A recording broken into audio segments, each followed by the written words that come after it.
Hey guys, this is Anthony Morganti. I am MrPhotographer.com. Don't you wish there were a faster, easier way to nail white balance in Lightroom? Well, in this video, I'm going to show you how to do it.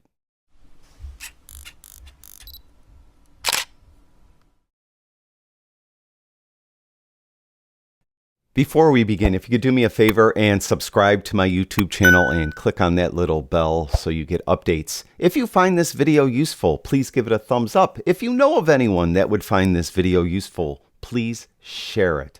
Finally, follow me on Instagram. I am at Anthony Morganti on Instagram, and in the description below this video, I'll have a link to my Instagram.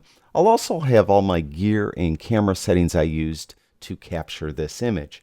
And as for this image, it is a RAW file, and all I've done to it is I did basic processing, and that's it. I haven't done anything else, and you can see it's really very cool. The white balance is right. So I haven't done anything with tone curve.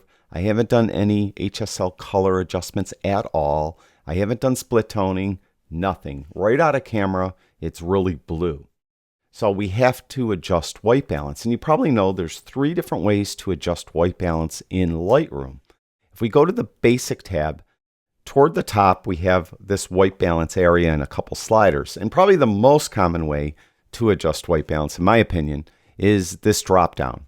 Unfortunately, Lightroom doesn't give you a preview of each of these choices. And by the way, you'll only have these choices if you have a RAW file. If you have a JPEG file, all you'll have there is I think auto and custom, and it will say embedded.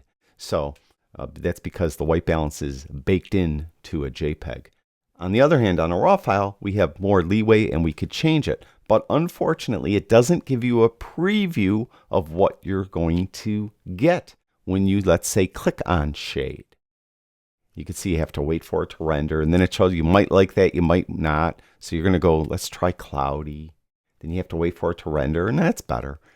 You might get lucky though, and maybe the first one you pick is the right one. But more often than not, you're going to be clicking on a number of those to see which one works or looks best. The second way you could adjust white balance is with these sliders, and you could just come in and kind of move the sliders around and get it so you think it looks right. But to me, that's a little time consuming and a little bit hit and miss also.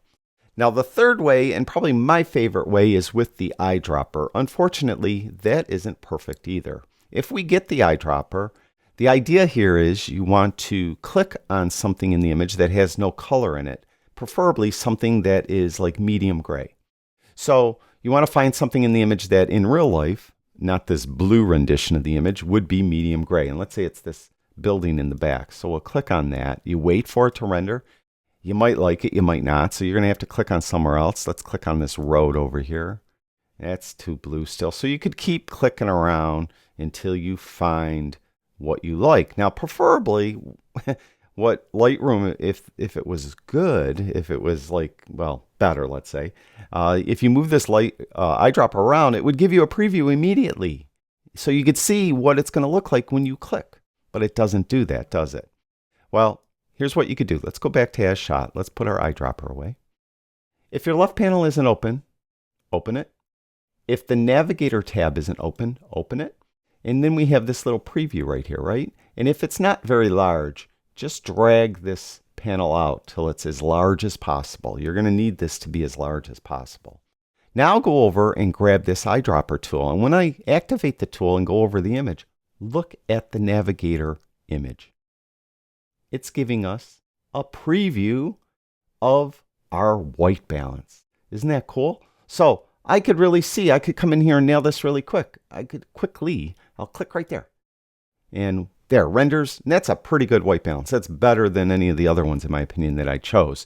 And that's because I could see the preview of that image inside of the navigator. And just like that, I set the white balance. So that is a very quick and easy way to nail the white balance fast in Lightroom. Thank you, everyone who watches my videos. I really do appreciate it. I'll talk to you guys soon.